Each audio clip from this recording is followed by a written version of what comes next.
All right, hello, Idiots on Parade, the two Ugly for TV podcast, the vodcast version. It's my friend Barrett Antar, Goodwood musician. Hi, Barrett. Hey, how are you, sir? I am well. I am Nathan Timmel, comedian. Barrett and I have known each other forever, and we talk and we record these conversations, and we've discovered that very few people find them interesting. So take that.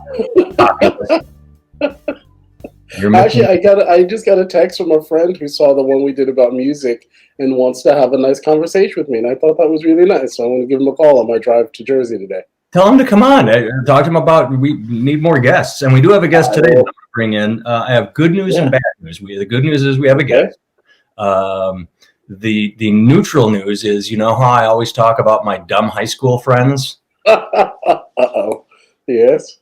Okay, so the neutral news is he is an old member of my high school. The bad news is he's not one of my dumb friends. He's one of my self-aware dumb friends. Like, I'm dumb, but I know I'm dumb, so that makes it okay. And when I make fun of my dumb friends, they're just idiots that think, well, I have a small penis and I vote for Trump, so that should be cool. Like, I shouldn't have to think about things. Whereas I have a small penis and go, damn, I have a small penis. Maybe I should try and work on my oral skills or something to improve. And he's more like that. He's more like dumb, but aware that he's dumb. So that's why I like to get along.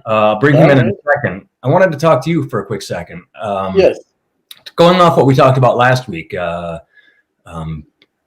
path of being an artist, a musician, a comedian, and missing out on gigging during the pandemic. Told you I gig. We are recording today is Black Friday. Happy Black Friday, Black person. Is it a celebration of your culture? Is that what we're doing?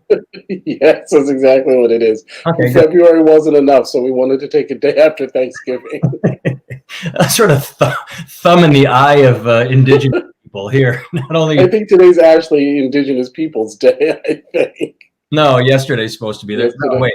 That's they're trying to turn Columbus Day, and rightfully so, into Indigenous Peoples Day because Columbus was a fuck up. But anyway, so where was I going with this? Oh, I had a gig the day before Thanksgiving, and I had the greatest compliment after the show. First of all, it was a really fun show. It was I don't want to say panicked show because I never panicked, but I was remembering every joke right before I was telling it. I would tell one joke and go, and in my head, just like having a good time saying, wow, they're laughing, I'm having fun. But in my head going, what the fuck am I going to say next? I can't remember my act. It is like riding a bicycle. You don't forget, you remember, but there was no flow. Like my stories usually have a flow. And instead it was, all right, I'm going to talk about topic A.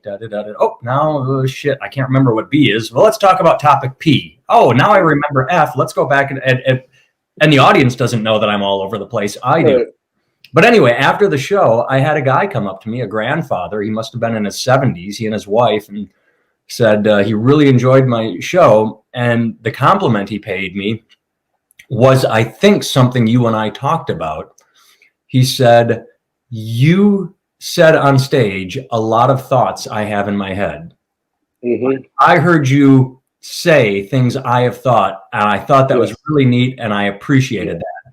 And I told him, I said, thank you. That was really nice to hear because that's why I do this. I've learned over a few years that I don't have original thoughts. Nobody really does. They're original to me. But then when I put them out to the world, what I'm trying to do is find connecting thoughts, make a connection with people. And who else has some, and it was neat to make that connection with this guy. Yeah, that's really cool.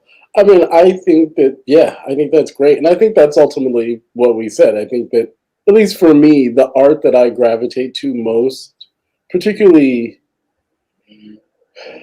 comedians and lyrics to songs and books, right? Like written things, I guess. It's generally something that resonates with something in my head. And what I really like is when somebody they take a concept that I have that I've kind of scratched the surface on, and they go much deeper into, which gives me new language, to a new understanding of these things that I already know. I think that's kind of the point of art in a way. You know what I mean? Not always. Sometimes it's just for good fun. But yeah, that's good shit, man. That's really cool. Well, but your gig was good. You had a good time. I did. I had a great time. And I didn't feel unsafe at all. Everyone, and it was in a theater, and I'm a club comic. Mm-hmm. It was open. There were probably 80 or so people in a space designed for maybe 500, and so that made, you know, the whole upper balcony was closed, but people spaced out, but it didn't feel empty. You know, like it felt good, and everyone wore a mask, and all I could think of was the two hairstylists in Texas that exposed 140 people to coronavirus, but nobody got sick because both the stylist and the customer was wearing masks. So I feel safe around masks. And I was at least 11 feet deep from the front row. Like the stage light ended at 6 or 7 feet in on the stage. So I had to say 6 or 7 feet back automatically. And it was just great. And then that's great, man. That's really fantastic. The only problem was I told my friend Mike, who actually will be here in a moment. He asked if I recorded, and I said yes, but that's for me only because I'm not going to put out a recording. I recorded audio. If I had done video, I could put out like a bit, but the overall audio is, you know, like I said, scattershot. Right. Did have one thought while you were talking about the art of giving. I watched a reality program on VH1 called Bands on the Run. And there were two bands in the final doing a battle of the bands. One was called Flicker Stick, and the other was called Soul Cracker. And the band that won the contest, one of the two bands, always seemed about giving to the audience, and the band that lost always seemed about taking. Like, yeah, dig me. Are you going to cheer? Come on, woo! And you know, you see singers and bands do that, and it works. But ultimately, the band that won felt like they were giving and making a connection with the audience. And I appreciated that. I thought it was pretty neat. And that's why I thought of when you were talking, is the idea of art is for giving. It's for sharing. So. Yeah, absolutely. Yeah, it really is. All right. That's really cool, man. Yeah. I hope to hear about your next gig if coronavirus. Whenever that is. Yeah.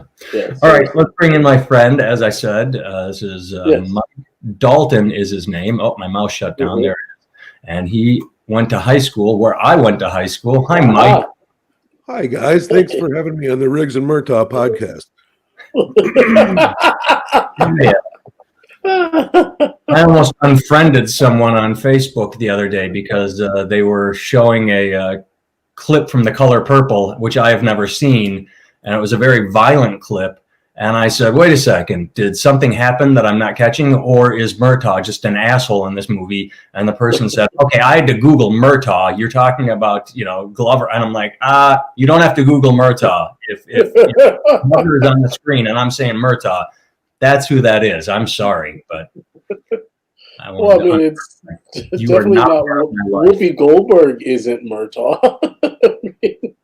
True, but you know, she wasn't on screen at the moment. No, okay. So you've never seen The Color Purple? No. I'm glad I could derail this right away. Well done, sir. Thanks. It's very easy to derail us. Oh yeah, it's we're simple that way.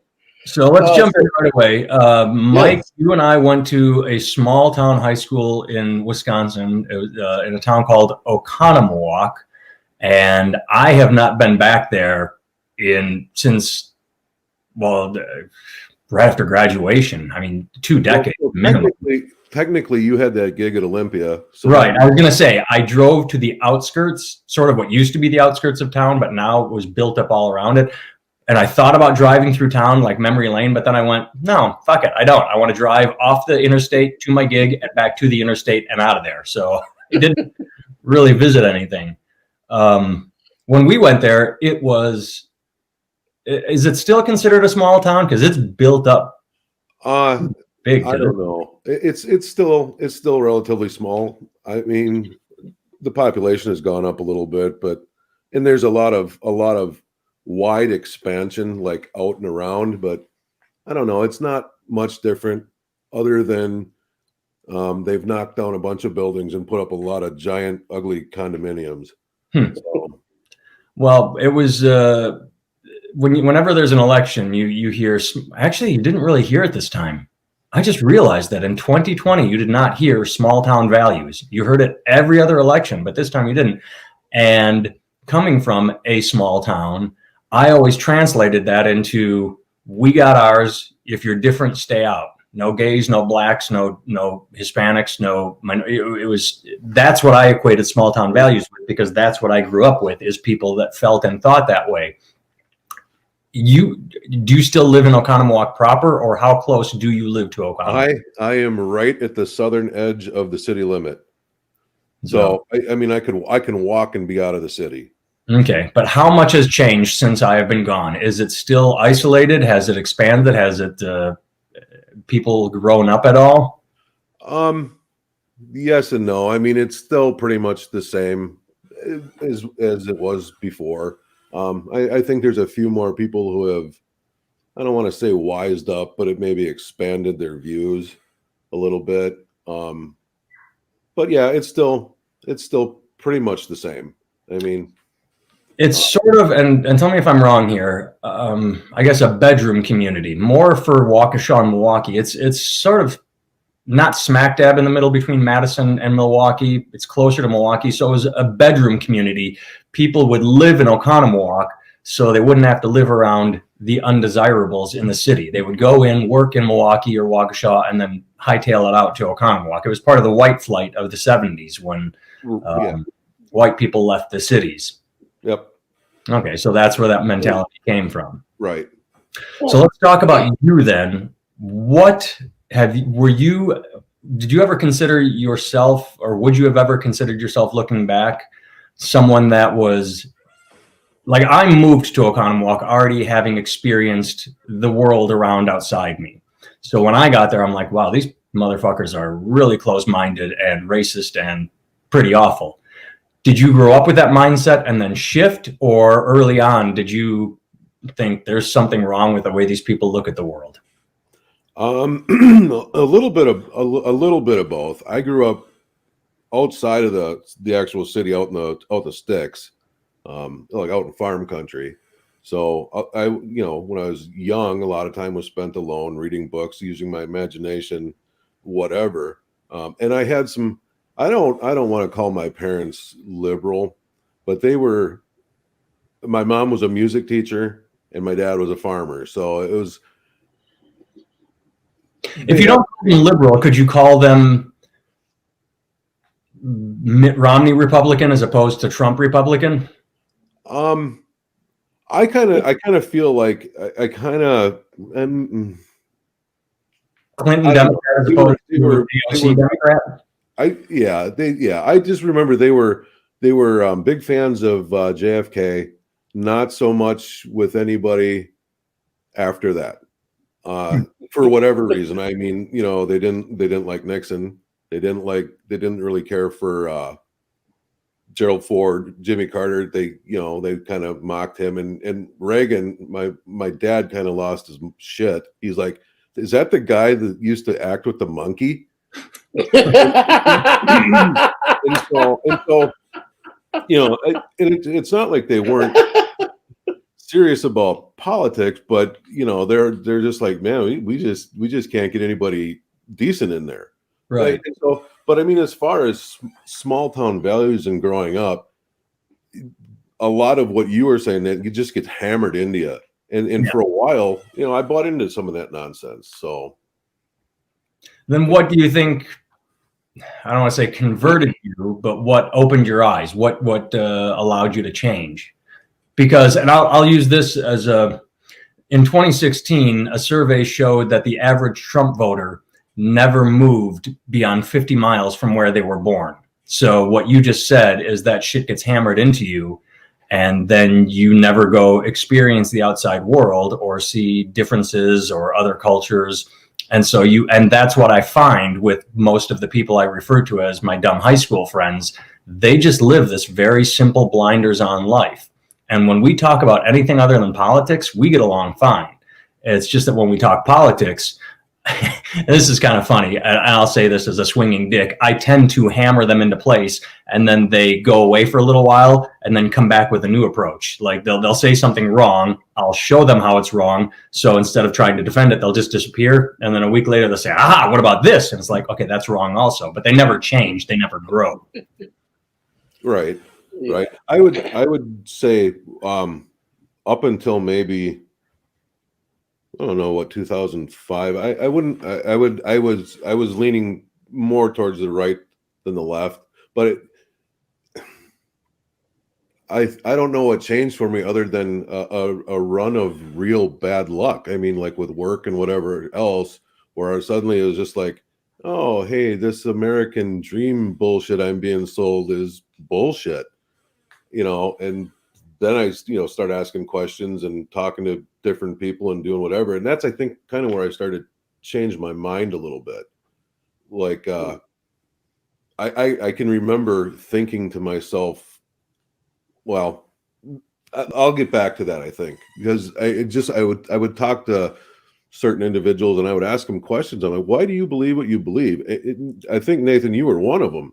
And you took some time to sit down and explain, well, here's why. And I had a couple friends like that, and I'm like, okay, my old way of thinking isn't really serving me very well. I'll at least look into this. And the more I did it, the more I'm like, okay, I get it now. And I don't think a lot of, I can only speak for myself, but I think a lot of people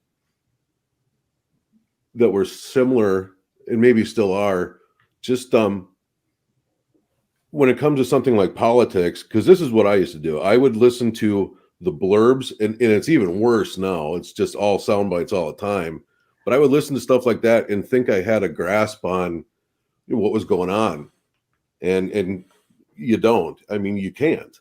You actually have to look into stuff in different sources and whatever else. And, I think people around here, their research is 10 minutes of listening to some kind of asinine bullshit and being like, yeah, that's it.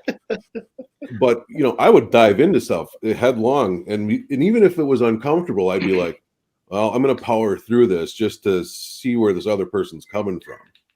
And eventually, practice makes perfect. Well, I think that's how I managed to kind of, well, I actually swayed pretty far the other way into the left side for a while, and then I've kind of come back down, and I don't claim allegiance to either side now. So, but what do you think it was that gave you, like,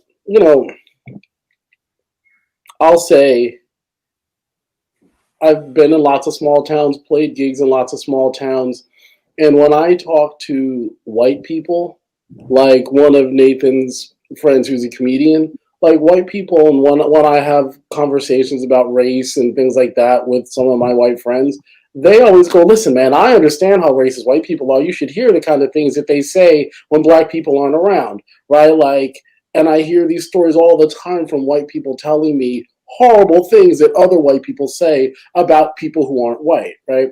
And I go, but that's never my experience, because they're never going to come up to me and go, hey, man, I got a good nigger joke for you, hee hee, right? Like, that doesn't ever happen to me. Well, I don't say it never happens. No, it hasn't happened. It hasn't happened in a while. It has happened, but not in a while, right? But here's the funny thing. I find that my experience in small towns has always been good. Right, like I hear all these horrible stories about all these racist people with their Trump flags, and I see the flags and I see all the stuff and all that stuff, right? But when I have a conversation with people, my experience is I have to say that I experienced more racism in Boston than I did in small towns all around the country. Do you know what I mean? Like we'll play gigs and I'll be in a small town and people come up and they're very nice to us and they offer us places to stay. And I'm like, let 4 strange black dudes sleep in your house because you like the band? I was like, what is wrong with these folks? Like, I for years thought white people were crazy because they would let strange band members sleep in their house. I was like, I would never do that. No matter how much I like the band, I'm not inviting a bunch of strange dudes to crash in my crib at all. And we, I've toured bands and that was like the norm. And I was like, wow, this is so strange. And I wonder, that being said, like, what is it about you and your experience that allowed you to be able to see that there was something wrong? Like you said, there was like some economic downturns and work and things like that, but like lots of people experienced the same thing you did and kind of doubled down on their lunacy. Or not lunacy, they doubled down on their belief system. Why? What do you think made it so you didn't do that? Let me interrupt quick before Mike answers and say that that's absolutely true. Again, studying elections, they've come out with the study of this most recent 2020 election, and areas that were hit hardest economically and by COVID in rural areas increased support for Trump. As like they actively said, wow, the guy in charge fucked me in the economy and let the coronavirus run riot across the country. Better vote for him again.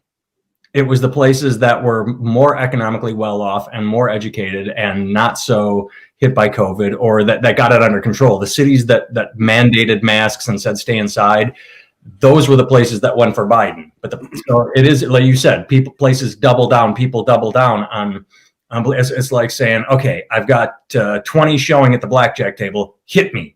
You know, you got 21 showing, and you're like, all right, another card, and you're like, are you sure on that? But I honestly, I don't. I again, I can only speak for me, and just what helped me change my views on things was just getting out into the world. And I credit the U.S. Postal Service. I drove for them for 20 some years.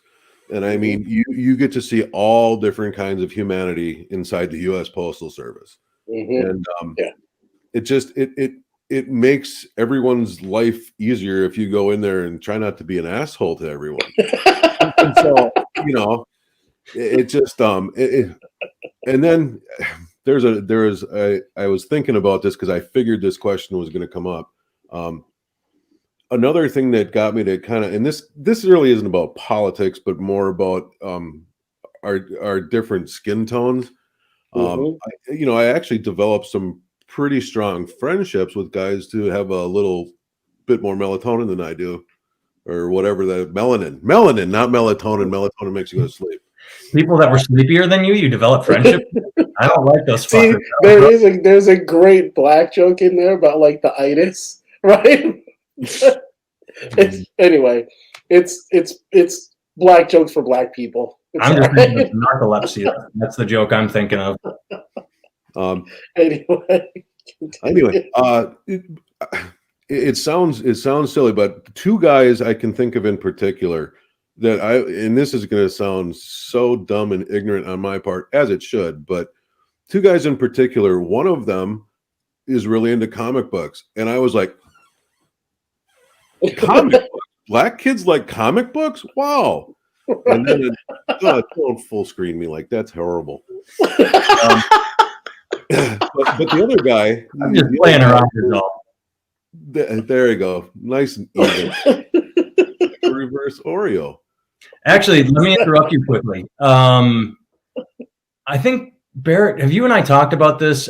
I think we have. I am a very stupid person, but sometimes I am smarter than everyone, and it pisses me off. When the Tobey Maguire Spider-Man came out, it was a huge success, and everybody said, we didn't see this coming. How is this so big? Comic book movies never make this much, at least not Spider-Man. Batman, sure. And I remember saying at the time, it's because he wears a mask. A black kid looks at Superman and he sees a white guy. An Asian kid looks at Batman, he sees a white face. Any kid can look at Spider-Man and say, that's me. And that's why it was a huge hit. And no one ever talked about that. So when you say you met a black dude that liked comics, it's about fantasy. Everything about fantasy is being as relatable as possible. And so, yeah, that black kids have right? Do you guys watch The Mandalorian? I love it. I watched the first season and I went, that's enough. I don't need to watch that again. I mean, it's kung fu. It's Shane walking. You know, we've seen it all before. But yeah. one of the things that I remember was I remember reading saying, "Oh, the Mandalorian's coming. They spent several $100 million. It's like and I would watch it and go, what in this costs millions of dollars? You're walking across a desert. I mean, you built a little. I thought it was fun, but I watched the first season. I'm like, I won't watch season 2. It's fine. Well, I mean, I remember when I first saw that, I was like, oh, that's interesting. He's a raceless hero. Yeah. And you see his face at different points and things, but like all in all, it's true. I actually noticed that like, oh, this would be appealing to everybody because you don't see what he looks like, so everybody can imagine that they are him. And so every guy, right? We get into the inherent gender dynamics and stuff, right? Every man could say, oh, I could be that guy, right? But yeah, that is an interesting point. Anyway, continue with what you were saying, Mike, about your. The other thing was, and this is kind of really was an eye opener for me because, I mean, just everything I'd learned in town here about you guys. I was having a conversation. Learned as in we've heard this about them, and so we spread these rumors as opposed to right. But I was talking to a really close friend of mine. And he's like, he was telling me about when he was growing up, and he was a latchkey kid, and you'd go home, and and you had to be quiet. And I'm like, holy Christ, he had the same exact life as me, pretty much. He's just a little darker than I am. And it's things like that, and it's just like, man, everything I've learned has been wrong. And then so then you try to go the other way, and then you learn that some of that's wrong too, and you kind of develop a little bit. But I think the problem here, or at least what I suffered from, was too much trying to keep up with the Joneses. You go to work, you got to buy a house, you got to buy a car, you got to buy a boat, you got to do this, you got to do that. And there's no real time to sit and think about anything. And I didn't until I was more or less forced into doing that.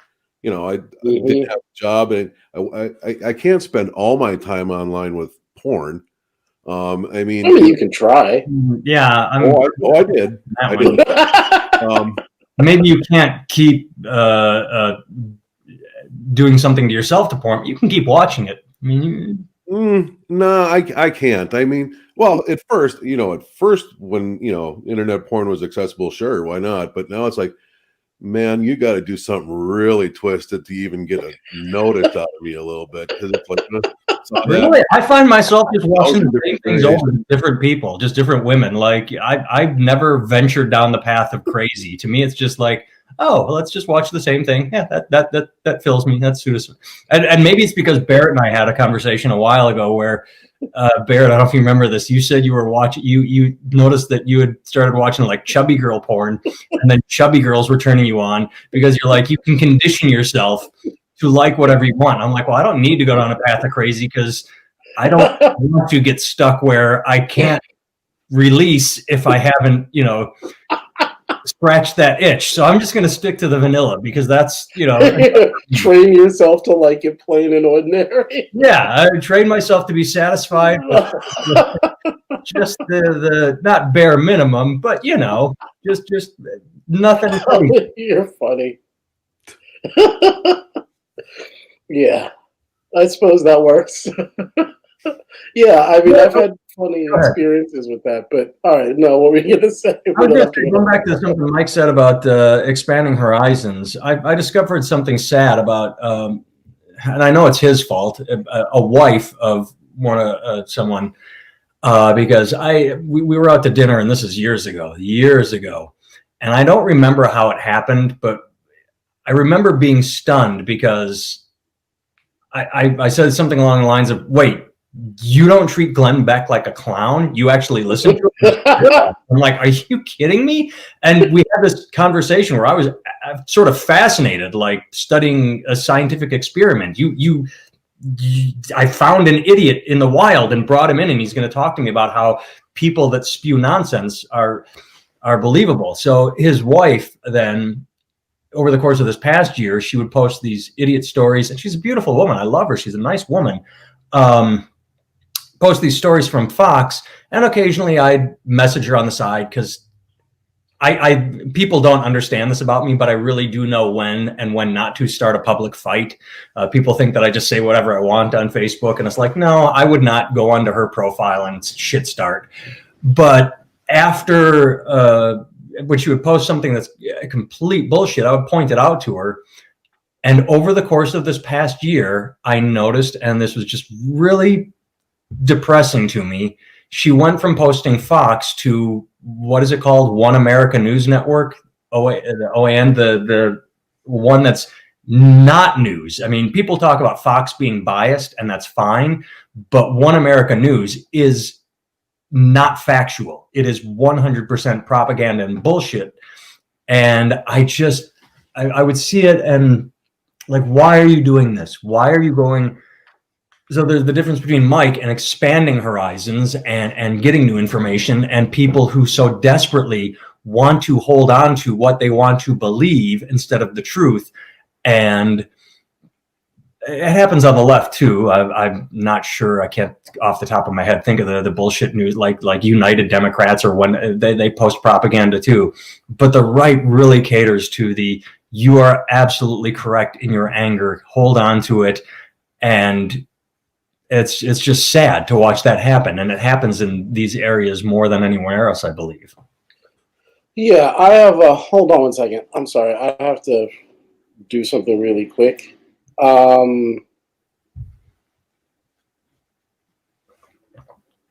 Mike, jump in.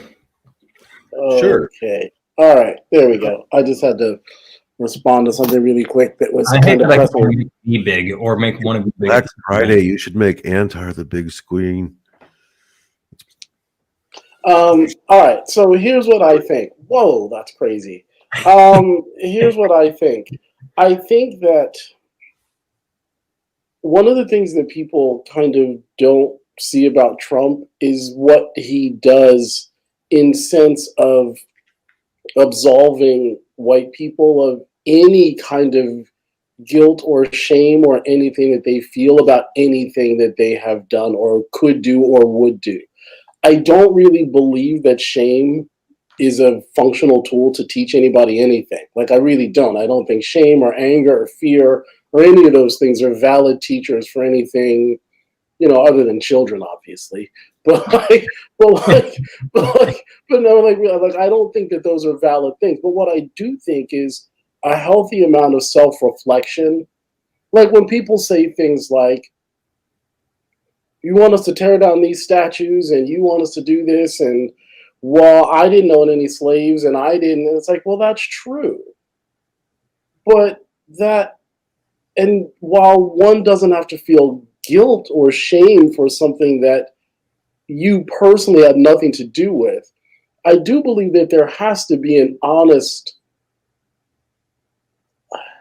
reckoning with what was done, instead of just saying, no, you guys are all wrong for thinking this or believing this. Like if I watch, if 1 out of every 10 videos I see is some black dude getting his head blown off by a cop or getting his ass whooped or something like that, that does color my experience, right? Like one of my friends got pulled over and the cop was like, he had his hands on the wheel, 10 and 2, and he said to the cop, he said, do you mind? I'm going to go reach over into my glove compartment to get my stuff. Do you mind? And the cop's like, are you serious? And my friend went, are you serious? Like, of course I'm serious. Like, why wouldn't I be serious? Because now, listen, we can argue. For a second. That's kind of on your friend, because I've gotten pulled over twice in the past 3 years. Both times it was running a stop sign, and the instant the lights went on behind me, I am a white guy, and the first thing I do is I pull over, dome light on, wallet on the dashboard. And that's exactly what I do too. I put all my no waiting. I'm not. I know I'm not reaching for shit. Yeah, right. I'm with you on that. But like the funny thing is that the cop didn't understand, and this is what I find interesting, right? Because what I would rather, if people want to counter my views on race or gender or whatever, I would rather, instead of telling me that I'm stupid, that I'm an idiot, that I don't know what the fuck I'm talking about, and here's all these statistics to prove this and blah, blah, blah, I wish people could understand that, let's say all the statistics are right and I'm totally wrong. The fact that people can't understand why I think the way I think, given what I see on a regular basis on the news, be it biased or not, I find that hard to believe, that they don't understand why I believe the things I believe.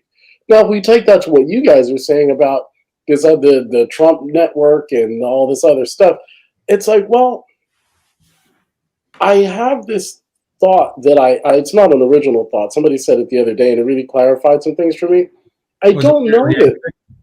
Was it what? Was it Weird Al Yankovic? Did he say it? It was, actually. He did. He said, eat it.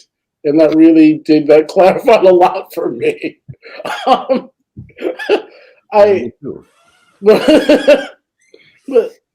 they said, when the left runs around and calls all Trump supporters racist and stuff, it's not really true.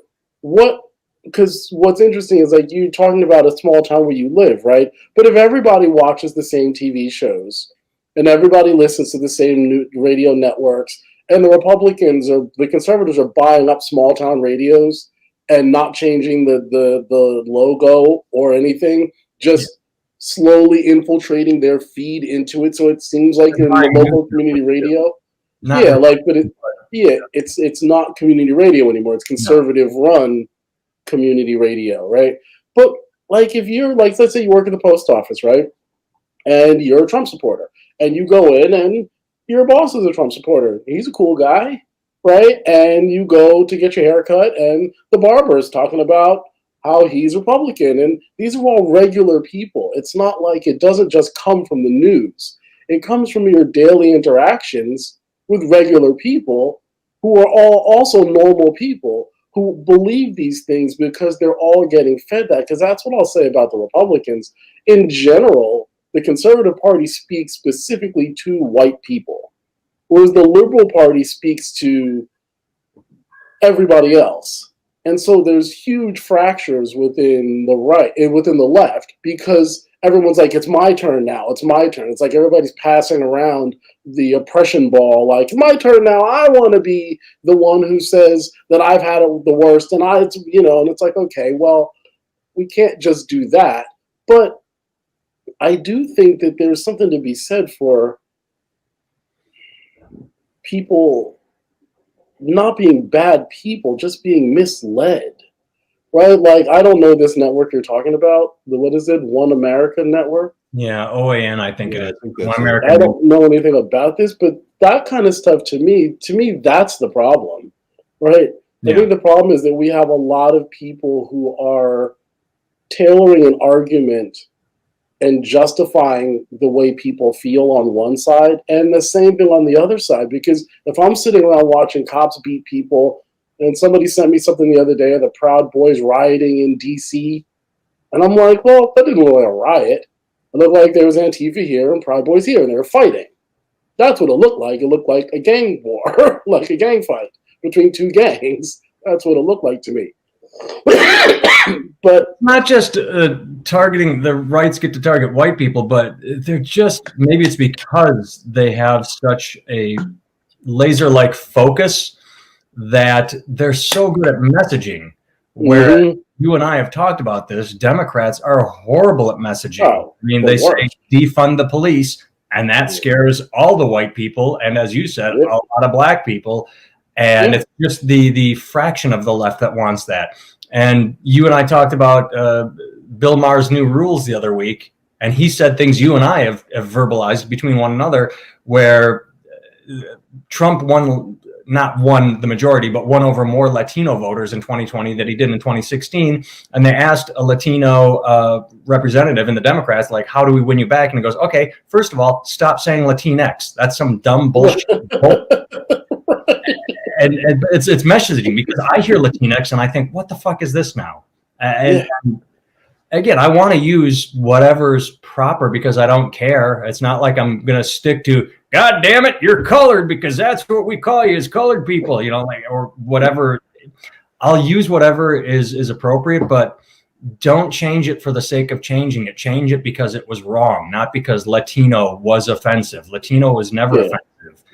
The idea that you're being more inclusive is a bit word I can't say, begins with R. Retreaded? As a retread tire. You should just buy a new tire. Yeah, that's what one of my friends called, one of my cousin called Biden retread. That's what she said. He's just retread.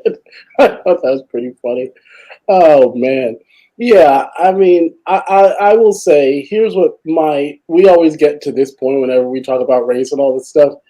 My feeling is that if I look at people like you, Mike, and I see what you're like, well, here's what happened.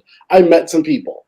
It's basically what happened, right? You met some folks and you went, oh, all these things, like whatever racism you had was purely theoretical, because black people are really only 13% of the population and white people are like 70%, and black people pretty much live in coastal areas and places down south, right? We live in big cities, like, you know, like things like that. And in the middle of Milwaukee, when I was out for your wedding, Nate, there's no black people there.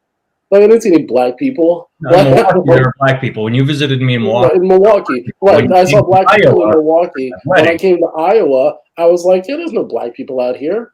And so there's no experience with anybody black.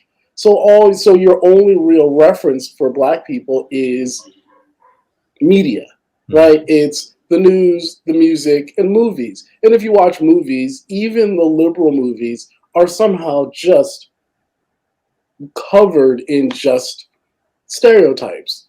And so what you did is had a real experience with real people and went, oh, this kid likes comic books. Holy shit, so do I. And you guys could sit and geek out over shit that you wouldn't think you would, because you've never seen a black dude on TV with a comic book collection. But almost every black person I know has a comic book collection of some sort, you know what I mean? Or fantasy books or anything like that. You know what I mean? It's really interesting. Yes, you in the back. This might sound odd, but I can't remember if I said this at the beginning or if this is something I said to you before we started recording. But what you just said is how I was talking. Okay, yeah, I think it was before we recorded. I might have told Mike. I have Republican idiot friends that I talk about, and I call them my friends who voted for Trump. And yeah, we get along great when we're not talking politics. If we talk football or about our kids or about, is like, we do have more in common than we have apart. It's just that when we focus on this narrow, and here's the part that we don't get along, when we focus on the narrow. And the one thing that I think gets lost in the argument is everybody does want what's best overall. It's just that we have these wild differences in ideas on what is best, and facts prove some of them true and some of them false. And I find it interesting and sometimes sad when people want to tout their ideas as best when they have been proven factually untrue. Yeah. Economics, for instance. Yeah, like trade wars are easy. We're going to win a trade war. Oops. But I think it's what you said about people who you'll prove something they say wrong, and then they'll come back the next week and then they'll have a new argument for you. Right. But I think it's because an argument about a new subject. They don't approach the same subject because they were proven wrong on that subject. Right. They just go sideways. I mean, I think we have to start looking at this less as politics and more like religion. You know, because politics used to be politics. right? Like I have plenty of friends growing up who were like, well, not only I were they Democrats or Republicans, most of the time I didn't even know. Yeah. Like I had no clue what people's allegiances were, nor did I care because it didn't actually matter in the context of my relationship with them. Like I didn't give a shit if my boss was a Republican and voted for whoever. He was still a cool cat and he paid me fairly and I did my work with my coworkers and I'd be on gigs with people or whatever and I didn't really care. I mean, if I saw a big rebel flag or something, that might, I'm like, that's an interesting thing. But like, my wife talked about that advertising you just met with her. My wife took note. She said, you know what? I like living in a neighborhood where we have zero political signs. yeah. And I've never wanted one on my lawn because I don't want to advertise it doesn't define me how I'm voting, you know? Where I live now in Philly, it's Mount Airy. So it's not the city, it's like the suburb city. Like it's like Princeton, if that means anything to people in New Jersey, right? I know where Princeton is, but that's New Jersey, not Philly. Right. So you threw me for a second. But it looks like it reminds me of Princeton or something like that, not like the city proper. But everywhere I go, like I live on the main strip, but right behind me are just really nice houses and things like that, right? So when I'm walking around, all I see are Biden, Harris, Black Lives Matter, Biden, Harris, Black Lives Matter. Love lives here, all this stuff. And at first I was like, oh, that's really cool. I feel like I live in a pretty liberal place. And then over time, I was like, is this just overkill? Like, do I need to see a sign on every single person's lawn? Right? And then I'd see a bunch of Trump Pence things and Blue Lives Matter. And I'm like, I feel like it just becomes conservative and liberal virtue signaling. Like, that's what it is. Like, everybody's saying, this is what I believe. I'm not these other people. These people are bad. I'm good. They're evil. I'm not. And I'm like, wait a minute. Everybody's running around and thinking they're the Jedi. And I think we're all just the Empire. You know what I mean? As a nation, as individual groups, like everybody feels like they're the victims and they're the heroes of this story. But it's like in every story that I look at, be it mine or anyone else's, I'm like, yeah, but the victims can also be the victimizers at the same time. Not always to the same people, right? Like the people who are being victimized by one group have a difficult time victimizing that group that's victimizing them. But that doesn't mean that they can't take that very same thing, that very same tactics and use them on somebody else and think it's completely justified. And I'm like, this is a real problem, right? Like this whole, like, I like what you said about not having signs in your lawn. It's like, because fuck, man, like we have to get past the point of seeing each other as white or black or men or women or Democrat, Republican, left, right. Like we have to just be humans. At a certain standpoint, we have to see the humanity. And that's what you're talking about, Mike, when you're like, you're working with all these different people. It's like, oh, this guy's not like a guy on a TV screen who wears his pants like this or listens to this kind of music. He's a guy who grew up just like I did. He was a latchkey kid. And he came home and he had to make fucking ramen noodles or whatever fucking, he learned how to cook at a young age because nobody was home in the house. And he had chores to do. And he got yelled at if he didn't do them just like everybody else did because the parents were off work. And so somebody else had to do shit. And it's like you learn that everybody's just a fucking person. And that seems to make a massive difference in your ability to see people in that way. You know what I mean? It makes a huge difference.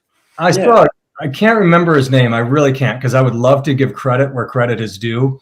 But there was a Southern open mic comic in Los Angeles that I saw. And he told, I thought, the best joke because he had an accent, which I can't do accents. So this is over the top. But he got on stage and he said, yeah, I got a Southern accent. I'm from the South. And people always think, oh, he's from the South. He must be racist. I'm like, look, maybe I might have been when I was in the South, but now I live in Los Angeles. You can't be racist in Los Angeles. I mean, what do? Walk outside of your house like, I don't like you. I don't like you. I don't like you. I don't even know what the fuck you are. I don't. And the way he slipped into that, I don't even know what the fuck. It was just great because he talked about you expand. You move to the city And I remember reading an article in the New York Times, which means it was hippie liberal biased bullshit, but it was about an Israeli or just Jewish barber that worked in the same barber shop as a Palestinian barber, and they got along, and they talked about how they had to. They said, look, we work here, we have these differences, but at the same time, the more I get to know this guy, the more I'm like, okay, what you said, Barrett, I can see where he's coming from, where his information comes from. And now that we have to, if we don't work in this, if we don't learn to work in such close proximity, neither one of us gets paid, neither one of us feeds our family. So it's either fight and go get a different job, or figure shit out. And that's what cities do, is they force us to figure shit out. And that's why small towns, isolated areas, or rural areas that tend to vote one way, they are demographically challenged. And when you and your band buddies show up, I think it's kind of cute, like, oh yeah, stay in our house, whatever. They think it's cute, but they have that experience with you, like, oh, you played these songs I like, all right, you're all right. But then they can connect with you on a personal level and still feel the overall, yeah, but that outside world is scary with its blacks and gays and socialism and whatever. So you have pierced that bubble in that moment. It's a matter of putting as many holes in it as possible until it's a leaky waterbed, as opposed to, it's a sinking ship of bad ideas. Instead of one that's just floating. I'm mixing metaphors because I'm spitballing here, but Well, but I mean, I wonder if here's the thing. When I was younger, I would hear people say to me, "You're not like you're not like other black people I know." And I'd be like, "What do you mean?" They're like, "Well, you're just not like other black guys. You're not like this. You're a different kind of black person. You're an exception to the rule, right?" So people would say that about me because of whatever. My mother was an English teacher and a speech pathologist, so, I couldn't say ain't. I couldn't say ain't. I couldn't have double negatives in a sentence. Wasn't allowed in my house. I could say fuck and shit like that in context. Like, oh, my dog. The dog is out there. What? Axe? Could you say that? No, I couldn't. I do say that, though, when I go get, when I go to buy Axe body spray in a black neighborhood, I say, "Can I have some Axe body spray?"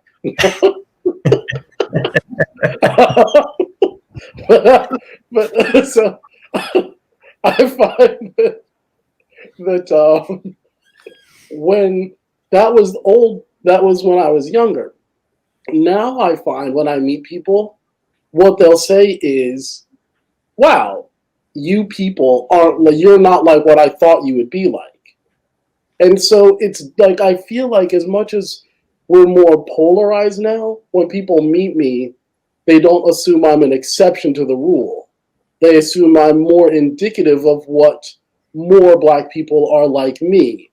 Whereas when I was younger, people would assume I was an exception to the rule, which I wasn't, because most of the black folks I knew were like me. Most of us who grew up in suburbs or quasi-suburb areas and were latchkey kids and all that stuff, like, most of the people are like me, but I do find that nowadays people are like, they have an experience like what you're talking about, where you're working and you meet somebody who likes comic books and you don't assume he's an exception. You go, oh, here's something that I didn't know about these type of people. I bet there are more people like him, right? And it expands your worldview. But when I was younger, that's not actually what happened. They would meet someone like me and go, "Oh, you're just the exception." And do you guys find that to be true, or is that just my personal experience? I don't know. That could just be my personal experience. White people don't run into that, because nobody. I mean, I don't think I've ever been thought of as an exception to anything. I might have to one black person that said, "You ain't so bad for a white guy," but it wasn't the right. So, although I did have an experience, Mike, I'll tell you. I'll do this in chat on the side. I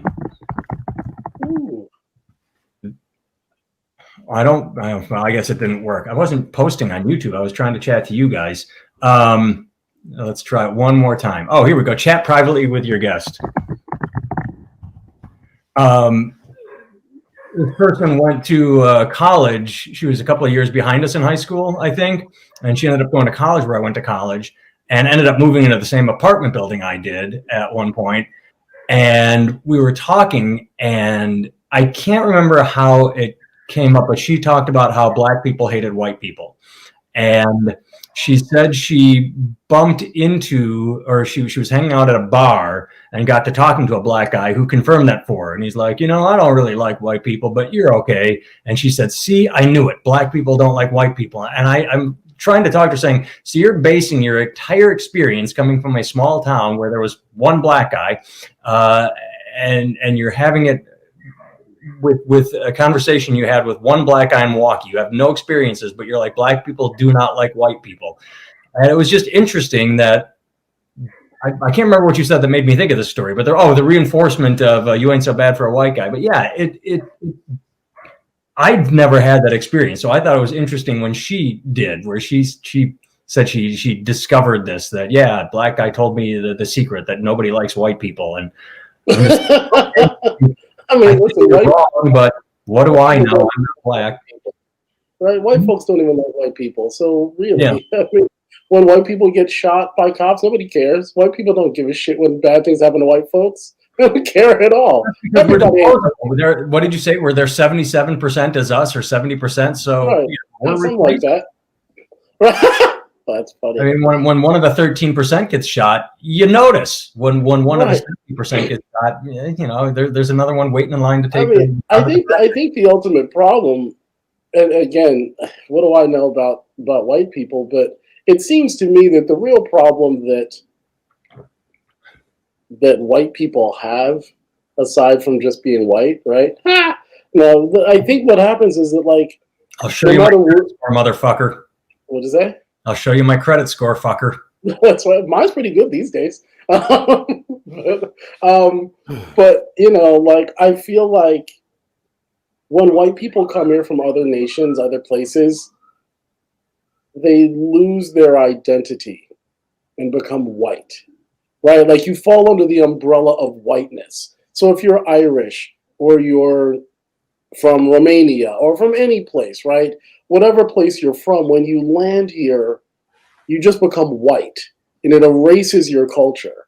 And then so whiteness has to be this thing that gives your life all this meaning, because you're no longer Irish or German or Romania or Slovak, whatever it is. You're white in this country because you just fall under that umbrella. And that, I think, is really damaging, actually, because I don't think all white people are alike. I think that, like, a white person from California is very different from a white person from Germany, or not Germany, from down south or someplace like that, probably heritage-wise, but also just culturally. They're just radically different people. And it seems that, like, and this is an oversimplification of it, and so feel free to jump in, but, like, it seems like most of white culture has been turned into a parade, a couple bits of food, and maybe some kind of music, maybe, but not really. Do you know what I mean? Like, if you're Irish, what does that really mean? How does your Irishness get expressed, other than maybe your kid's name is Liam or something, right? But other than that, how are you any different from a German kid who just named his son something else?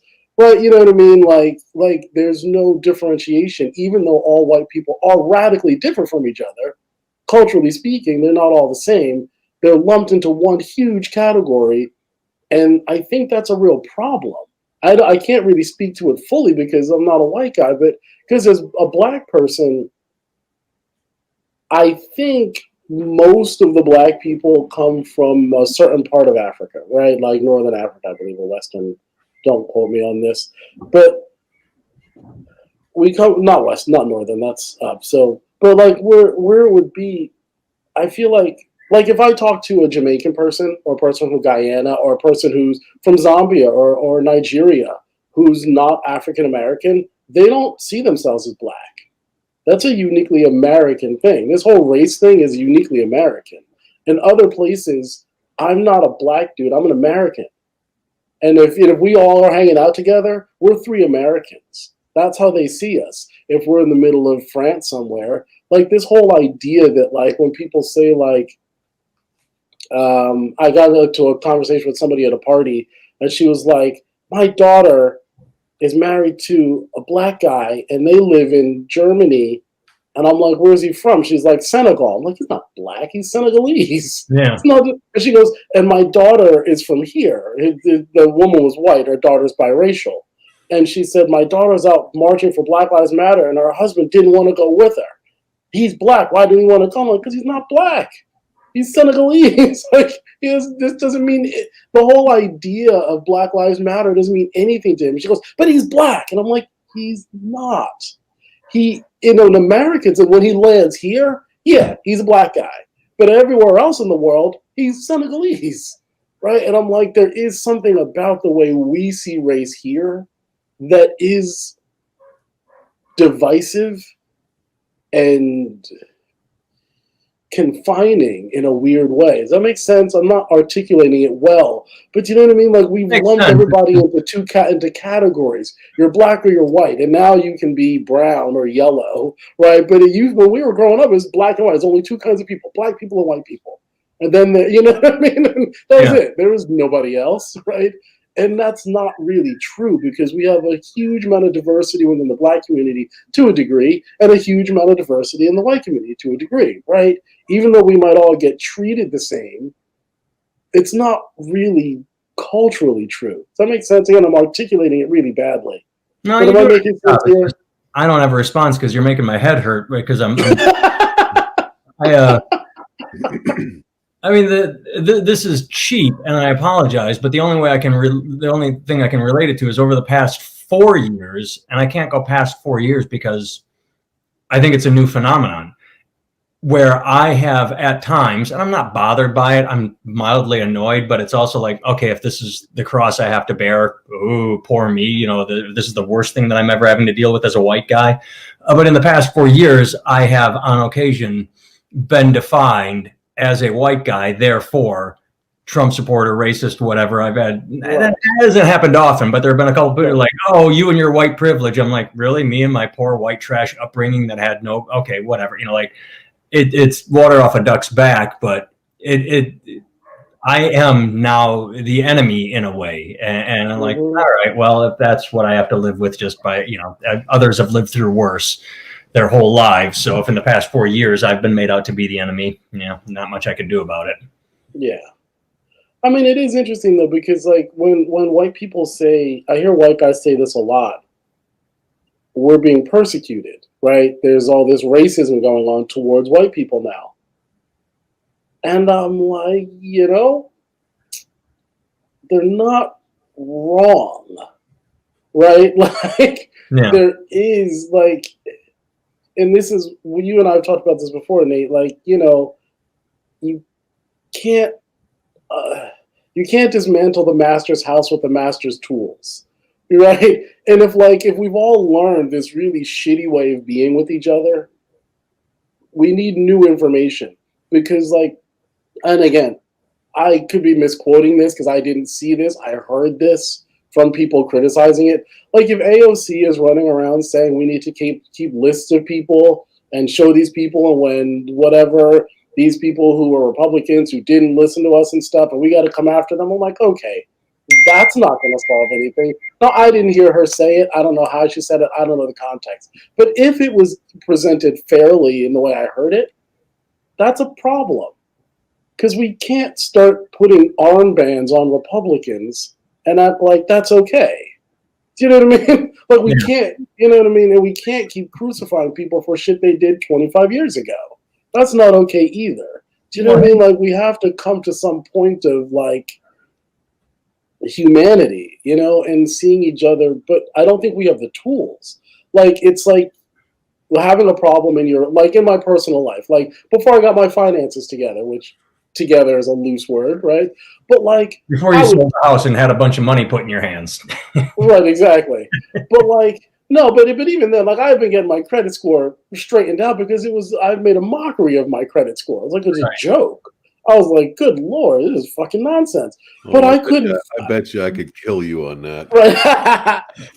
But I couldn't figure it out. Like I knew it was a problem.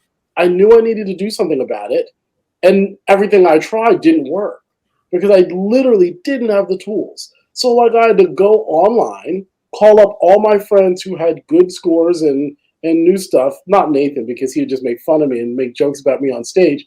But I would have said, really, selling crack and stealing hubcaps didn't improve your credit? exactly, That would have been exactly. You gotta start pimping. That's how you make the real money, right? But like I had to go get information and then slowly apply it to my life. And over time, and I find that in a relationship or whatever, if we have these problems, like clearly in this country, we have race problems. Clearly, we have problems. Whether or not they're one side's fault or another side's fault or people are deluded or whatever, we clearly have problems and we clearly don't have the tools necessary to solve them because everybody's just trying to beat each other with a bigger stick, right? It's like if the left is like, well, slavery's okay now because we got the whips. It's like, well, that's not okay either, right? Like, it's Yeah. I was wondering who was getting I arrested. figured the siren would have been by the black guy's house.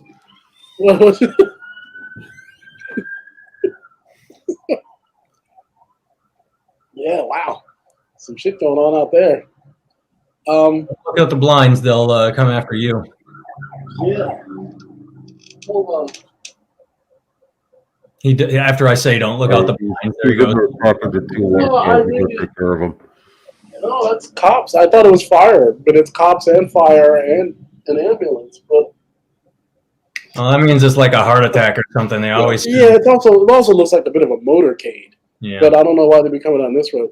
But you know what I mean? Like I don't think we have the tools to solve it here. I really don't. Like I think we know. Like everybody's aware of the fact that there's a problem. It's like what you said earlier. Like everybody wants to make the country better, and everybody wants to do the right thing.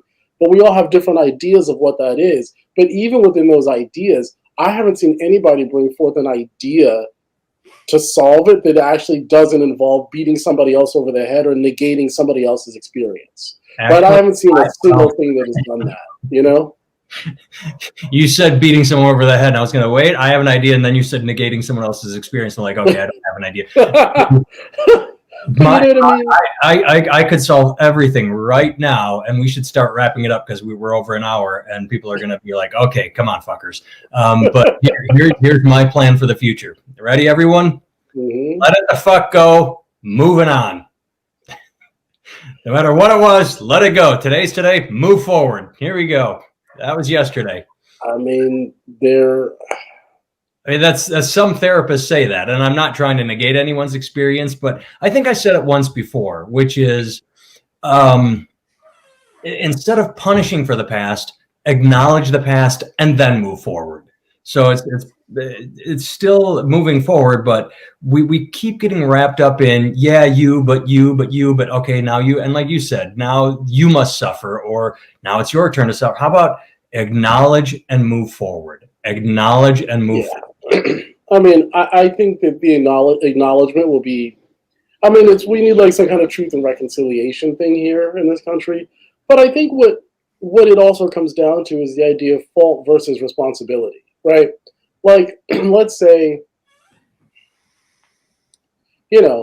something happens to you and it's not your fault, right? Like, let's say Mike, you lose your job, right? It's not your fault. You didn't do anything wrong. Say you showed up on time, you did your stuff, you're a good employee, and you lose your job, right? Okay. It's not your fault, but it's your responsibility to do something about it. Right. Do you know what I mean? Like, regardless of whether or not it's your fault. And if you hold anger against the boss, the company, the corporation, whoever, and you sit home and stew and get mad and yell and scream and write angry emails all day, that's not going to solve your money problems, even if you're right. Like, even if you're correct that it was unfair and shouldn't have happened and they're a bunch of assholes, it doesn't change the fact that your bank account is slowly diminishing. Do you know what I mean? And I think that's the problem that we have in this country is that we always, we're taught that people should pay. I see it all the time when I'm watching TV shows or little sitcoms or whatever it is. It's like somebody does something. I watch the fights that couples have or families have or people have with their coworkers and stuff in these TV shows. And I'm like, that's just not real life. But we've turned what looked like fiction into our lives. Like when you watch fiction, you have to like suspend belief for whatever movie or TV show you're watching. You just have to suspend it temporarily and fill in the holes and just overlook these holes and assume that this, whatever, for the sake of the plot, this hole is going to stay here. But we've done so much of that it leaks into our lives. Where like we overlook these massive holes where our sense of responsibility could fix these holes, even if we're not the ones who put them there. Do you know what I mean? And I feel like that's a place where all people could be, right? Like white people aren't responsible for, like modern white people are not responsible for the enslavement of Africans in this country, right? They're just not. But if white people dealt with the stuff that they knew was racism, like there's some things that are clearly racist, that I think would get everyone to go, okay, cool. And if black people would deal with the things that we know are our issues in our community that have nothing to do with racism and just deal with them. I think the problem is that most people just don't give a shit. Like really just don't give a shit. It's easier to point fingers than it is to take responsibility. It is. But self-reflection is really hard for a great amount of people. I mean, for everyone. For everyone. Yeah, it takes a lot of practice. I mean, I was thinking about this when you were talking, Barrett. I went from being in high school to being like, God, I can't stand learning anymore. I'll be so happy when I'm out of here. I don't have to learn another goddamn thing in my life. to probably a decade and a half after that, thinking, oh my God, how could I possibly have been so wrong about so much shit? You know, it's just, I mean, people don't want to admit they're wrong, and that's comfortable in an echo chamber. Yeah, I have no problem saying I'm wrong. I like, oh, okay, but it took a lot of self-reflection and a lot of, you know, okay, I'm wrong. You know, and it shocks people when some people, I'm like, oh, I'm sorry, I was wrong about that. They're like, you just admitted you were wrong? I'm like, well, yeah, it's a big deal. It diffuses an argument. Somebody wants to argue with you. You go, oh, sorry, my bad. I'm sorry. What do I need to do to make this right? They're like, what? Like, they don't even know how to handle it because they're so geared up for a fight or something. Like, it's hilarious.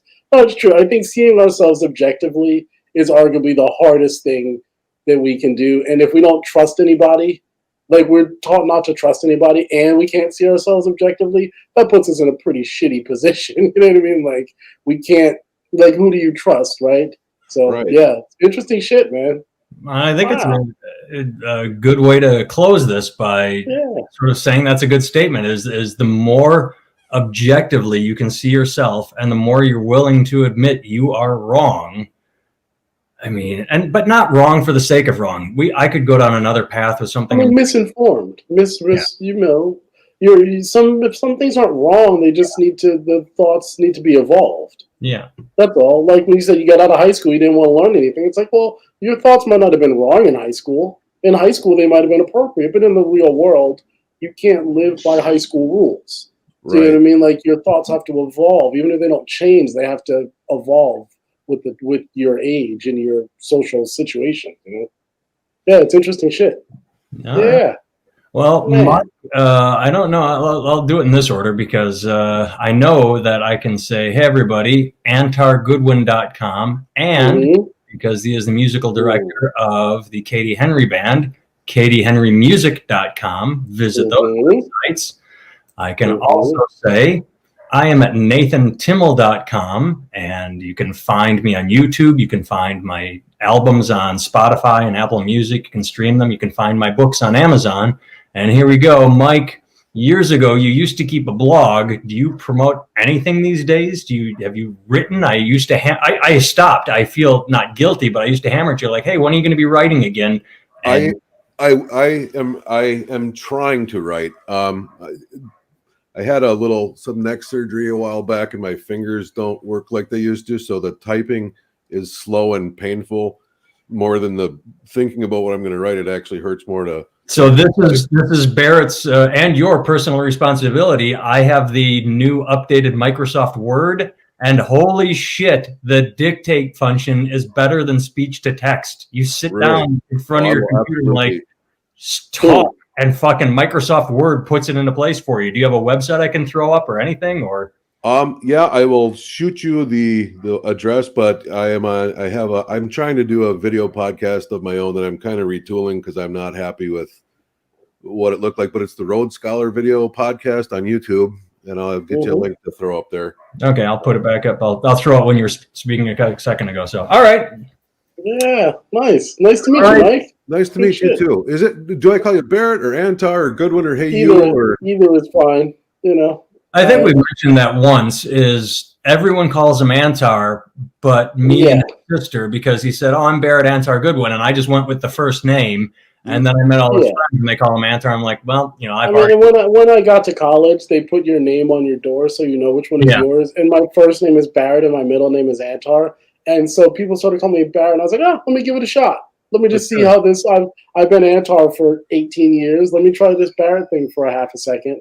And I tried it out. And I was like, yeah, it's cool. So everybody who knows me from college in Boston calls me Barrett, and everybody else calls me Antar, except for my sister, because she's stubborn. That's kind of funny because my good friend that I used to work with, he was introduced to me as Anthony. So he's been Anthony to me for forever, and I still call him Anthony. He's like, yeah, you're the only one who calls me that, Tony. But I don't care. Keep calling me Anthony. It's fine. Right. Barrett has called me Nate several times. Very few people call me that. But what are you going to do? I'm not. Well, it's. The way I look at it, as long as no one ever says Nathaniel, that's where I'll start to have an issue. Like, oh, right. Nathaniel's not even on the birth certificate. All right, this is good pod right now. Anybody's like, wait a second, why are they fucking talking about their names? But we can continue this off air. Bye, everyone. Yeah. Bye. Thanks for having me, guys. Yeah, thanks for being here. That's fun.